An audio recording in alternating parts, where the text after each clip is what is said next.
So అట్లాంటప్పుడు అక్కడ మన ఇండియన్ ఆర్మీ కావచ్చు, అక్కడున్న వాట్ ఎవర్ లోకల్ ఉన్న పార్టీస్ రిలేటెడ్ కావచ్చు, అక్కడ రూల్స్ అండ్ రెగ్యులేషన్స్, సిచ్యువేషన్స్ ఇవన్నీ కూడా ఇప్పుడు ఎలా ఉంది.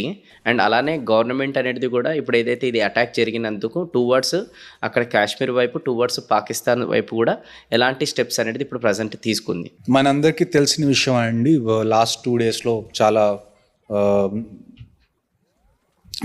కొత్త కొత్త విషయాలు బయటకు వచ్చినాయి.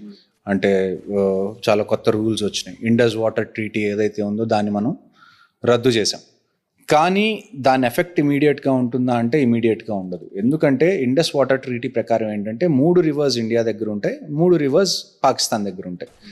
ఆ 3 రివర్స్ ఏవైతే పాకిస్తాన్లో ఉంటాయో అవి ఫస్ట్ ఇండియా మీదుగా వెళ్ళి ఆ తర్వాత పాకిస్తాన్లోకి వెళ్తాయి. కాకపోతే మనం ఆ రివర్స్ని మనం కన్జ్యూమ్ చేయడానికి as per Indus water treaty మనకి పర్మిషన్